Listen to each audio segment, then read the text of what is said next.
डीएसपीले अन्तिम इच्छा सोधेपछि प्रश्न रवि लामिछानेलाई पक्राउ गर्न प्रहरी किन यसरी हतारियो तथ्यहरूको विश्लेषण। तपाईले अन्तिम इच्छा भाषा पूरा गर्नुहुन्छ यस्तो शब्द बोल्नुहुन्छ अन्तिम इच्छा भन्ने शब्द बोल्दै हुनुहुन्छ त्यसको शब्द हैन सर। नो सर, तपाईले बोल्नु भएको अहिले अन्तिम इच्छा भने चाहिँ के हो सर यो भन्नु त। रवि लामिछानेले ममाथि ठूलो अन्याय भएको छ, अदालतको आदेशको सम्मान गर्छु भनेर भन्दै गर्दा पनि प्रहरीले हतार उनलाई पक्राउ गरेको विषयले धेरै प्रश्न जन्माएको छ। जस्तो कि नम्बर 1 मा उच्च अदालतको आदेश लगत्तै घण्टाभित्रै प्रहरीले रविलाई पक्राउ गर्न उनको आफ्नै घर पुग्नु एउटा अनौठो घटना हो। त्यस्तै दोस्रो नम्बरमा पक्राउ गर्न गएका प्रहरीसँग पक्राउ पूर्जी नै थिएन। यही प्रहरीले पूर्जी तयार गरेको भनिएको छ, जुन कानूनी रूपमा सम्भव नै देखिँदैन। अनि तेस्रो कुरा छ, त्यसअघि नै पक्राउ परेर अनुसन्धान सकेर अदालतमा बुझाइसकेको अनि अदालतले धरौटीमा छोड्न जायज मानेको केसमा प्रहरीले भाग्न सक्ने अपराधी जस्तो व्यवहार गर्नु आफैमा कैफियतपूर्ण देखिएको छ। त्यस्तै चौथो नम्बरमा पक्राउ गर्न गएका डीएसपीले रविसँग अति इच्छा भनेर सोध्नु अत्यन्त डरलाग्दो विषय पनि बनेको छ। त्यस्तै पाँचौं नम्बरमा फौजदारी कार्यविधि संहिता र अदालत व्यवस्थापन निर्देशिकामा भएका प्रावधानहरू प्रहरीले पालना गर्यो त भन्ने प्रश्न पनि। जबरजस्ती म जानै तयारै छु त लैजानुस् न, कति समय लानुहुन्छ? मलाई पक्राउ पूर्जी त मलाई जारी हुनु पर्दैन र? ए अहिले लेख्ने तपाईले अब पक्राउ पूर्जी बनाउनुस् न।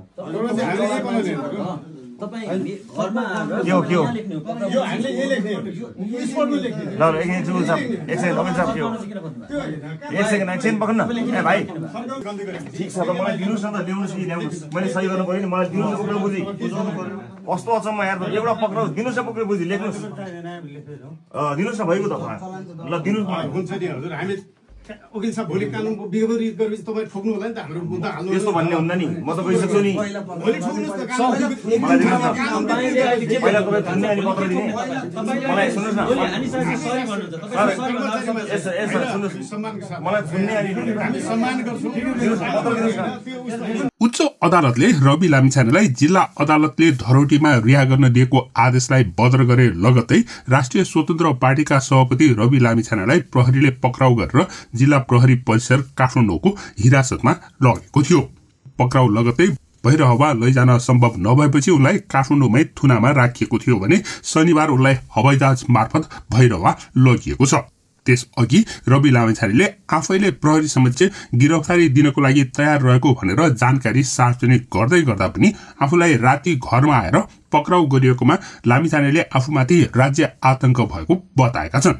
उच्च अदालतको आदेश आएको करिब 1 घण्टाभित्रै रवि लामिछानेलाई पक्राउ गर्न प्रहरी परिचालन भएपछि उनको पक्राउप्रति अत्यन्त गम्भीर प्रश्न उठेको हो। 7:30 बजे उच्च अदालत तुलसीपुरको बुटवल इजलासले लामिछानेलाई थुनामै राखेर मुद्दा अगाडि बढाउन आदेश दिएको थियो।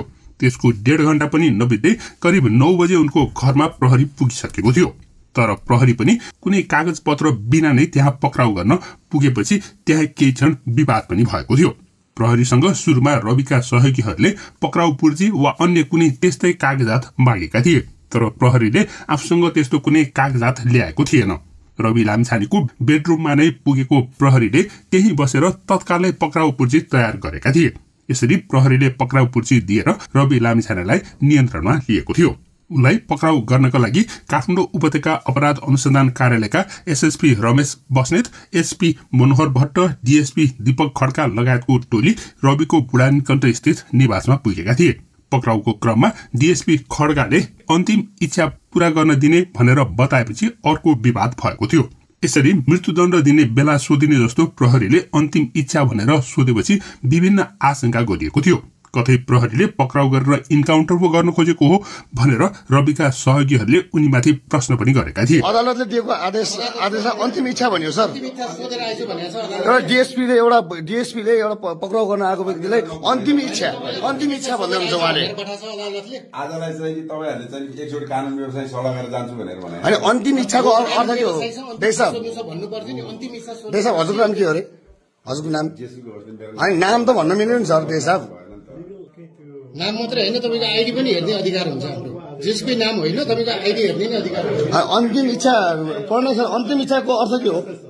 अदालतको आदेश र सरकारी वकिलले पठाएको पक्राउ पुर्जी चाहिन्छ। त्यो त चाहियो, अनि त्यो पनि चाहियो। ठिक छ, उहाँले दिन्छ। अन्तिम इच्छा भने चाहिँ के हो सर? अहिले हजुरले अन्तिम इच्छा सर, हजुरले अहिले भर्खर तपाईँको अन्तिम इच्छा के भन्नुभयो नि सर? त्यो पनि बोल्ने तरिका हो सर। तपाईँ डेज साहब जस्तो मान्छे वकिलसँग कुरा गरेर जान्छु भनेर भन्नु। होइन, हजुरको अन्तिम इच्छाको शब्द त्यही हो। आजलाई चाहिँ नि ठिकै छ त, यहाँ त हामीसँग जानलाई त्यही कुरा गर्नुभएको हो नि, होइन र सर? यहाँ हाम्रो सभापतिज्यूलाई तपाईँहरूले पक्राउ गरेर आउँदै हुन्छ। अन्तिम इच्छा भनेको के हो त सर? त्यो सर नपटार्नु भन्ने कुरै होइन सर। तर पछि खड्काले पक्राउ पर्नु अघि वकिलसँग सल्लाह गर्ने लगायत अन्तिम तयारीका लागि आफूले त्यसो बताएको भनेर स्पष्टीकरण दिएका थिए। त्यसैगि लामिछानेले फेसबुक मार्फत अदालतको आदेशको सम्मान गर्दै गिरफ्तारी दिने भनेर बताइसकेका थिए। एक सामाजिक सञ्जाल प्रयोगकर्ता प्रश्न गर्छन्, अन्तिम इच्छा भनेको कुनै व्यक्ति मर्न लागेको छ वा मार्न लागेको छ भने सो समय अघि उसले चाहेको के हो भनेर सोधिने प्रश्न हो। रवि लामिछानेलाई पक्राउ गर्न जाने प्रहरीले यस्तो प्रश्न किन सोध्यो? के उनलाई गिरफ्तार गरेर मार्न खोजिँदै हो? होइन भने प्रहरीले यस्तो प्रश्न किन गर्यो?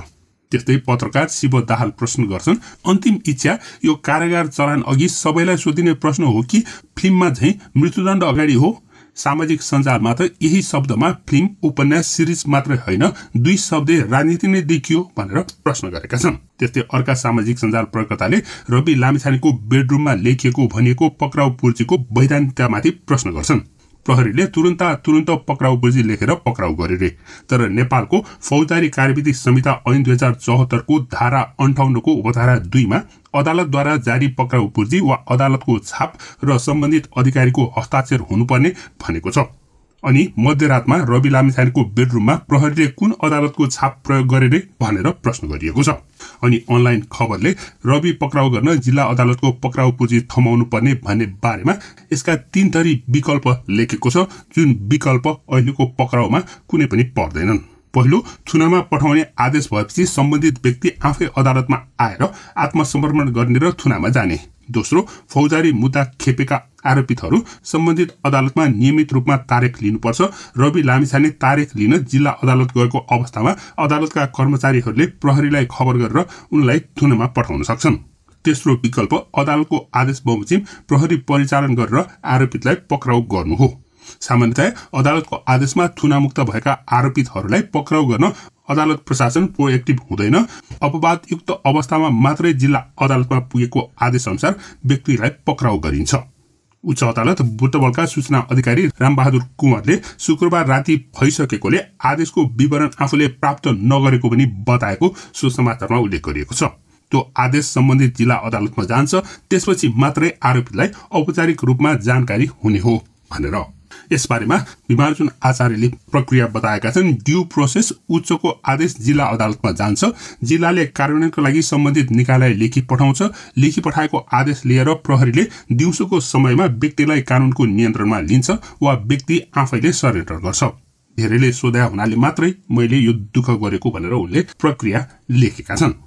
यसबारेमा राष्ट्रिय स्वतन्त्र पार्टीको सचिवालयले एक भर्चुअल बैठक बसेर निर्णय गरेको पनि जानकारी सार्वजनिक गरेको छ, जसमा दोस्रो नम्बरमा पक्राउ पूर्जी नलिएरै पक्राउ गर्न आउने कुरा मात्र होइन, सभापतिज्यूको घरमा त्यो पनि बेडरुम भित्र बसेर जुन किसिमले पूर्जी लेख्ने अनौठो अभ्यास प्रहरीले गर्यो, विधिको शासनमा त्यो क्षम्य हुन सक्दैन। नागरिकको घरभित्र छिरेर कानूनी कागजात बनाउने गैर संवेदनशील र गैर कानूनी कुराको भर्सना गर्ने भनेर भनिएको छ भने तेस्रोमा आज चैत्र 23 गते शनिबार 2 बजे भरतपुर चितवनमा आयोजना हुन लागेको जनयात्रा शुभारम्भ सभालाई भव्य रूपमा सफल गर्ने, राज्यले विवेक गुमाएको बेला हामीले विवेक गुमाउनु हुँदैन र हामीले गर्ने सभा शान्त र सौम्य हुनुपर्छ भन्ने सभापतिको निर्देशन बमोजिम सभालाई शान्तिपूर्ण बनाउन तथा हुन सक्ने सम्भावित घुसपैठ, चलखेल तथा बिथोल्ने प्रयासहरू रोक्नका लागि सबै सदस्यहरूलाई सचेत, संयमित र गम्भीर रहन निर्देशन दिने। अनि चौथोमा पार्टी सभापति रवि लामिछानेले पार्टीको नेतृत्व जिम्मेवारीको लागि कार्यवाहक सभापति उपसभापति डीपी अर्यालज्यूलाई तोकेकोमा त्यसलाई अनुमोदन गर्ने भनेर निर्णय गरिएको रहेछ। त्यसैगि बुटवलको सुप्रिम सहकारीको मुद्दामा यसैगि जिल्ला अदालतले उनलाई 1 करोड रुपियाँ धरोटी माग गरेर रिहा गरेकोमा सो आदेशलाई उल्टाउँदै उच्च अदालत तुलसीपुरको बुटवल इजलासले लामिछानेलाई फेरि थुनामा पठाउने आदेश दिएको थियो। यो सबै पक्राउको विवरण हेर्दा तपाईलाई के लाग्छ? के सरकारले रवि लामिछानेको मुख थुन्नकै लागि पक्राउ गरेको हो त? कृपया कमेन्ट गर्नुहोला। काठमाडौँबाट चितवन, तनहुँ, लमजुङका कार्यक्रमका लागि भनेर म साँझ दिउँसो 1 बजेसम्म म हाम्रो सभापति रवि लामिछाने सँगै थिएँ। हामीले केही योजनाहरू तय गर्यौं। आजको यस कार्यक्रममा रविजीले केही कुराहरू राख्ने उद्घोष गरिसक्नु भएको थियो। सायद त्यसैबाट डराएर पनि हुन सक्छ उहाँलाई कुनै हालतले पनि यो कार्यक्रममा सहभागी हुन नदिने र लामो समयदेखि प्रपञ्च बुनि राखिएको जस्तो महसुस हिजोका घटनाहरूपछि भएको छ। म सायद गजुरी मलेकुतिर आइपुगेको थिएँ 7:30 पौने 8 साँझतिर। समाचारहरू आएपछि मैले तुरुन्तै रविजीलाई फोन गरेँ। त्यति बेलासम्म पनि हामी विधिको शासन, लोकतान्त्रिक मूल्य मान्यतालाई अरूले त खोल ओढ्ने हुन्, गणतन्त्रको खोल ओढ्ने हुन्, लोकतन्त्रको खोल ओढ्ने हुन्।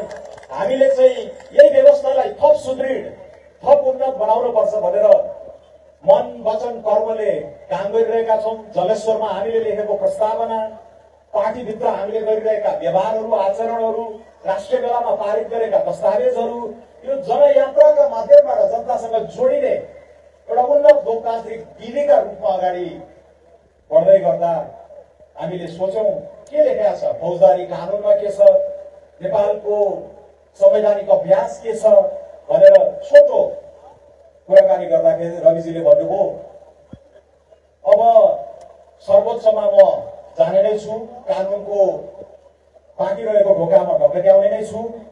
यो आजको आजै धरपकड होला जस्तो मलाई लागेको छैन र भोलि चितवन जाने र आफ्ना कुराहरू चितवनमा राख्छु र पहिला गरे जस्तै जहाँ जहाँ मैले समर्पण गर्नुपर्ने हो, जहाँ जहाँ तोकिएको समयमा पुग्नुपर्ने हो म पुगौला भनेर हामीले त्यसरी चाहिँ आफ्नो वार्तालाई टुङ्ग्याएका थियौँ। र मैले तुरुन्तै अन्य कानुनविदहरूसँग पनि सल्लाह गर्दाखेरि 7 बजेतिर फैसला आउने, आजको आजै यसरी चाहिँ दुनियाँकै ठुलो अपराधीलाई पक्लन पर्ने जस्तो गरेर, आकाशै खस्ला जस्तो गरेर चाहिँ जुन धरपकड गरियो हिजो, यो असाध्यै निन्दनीय छ। हाम्रो पार्टीले 12 बजे मध्यरातमा हिजो सचिवालयको बैठक राखेर यसको घोर भर्त्सना गरिसकेको छ।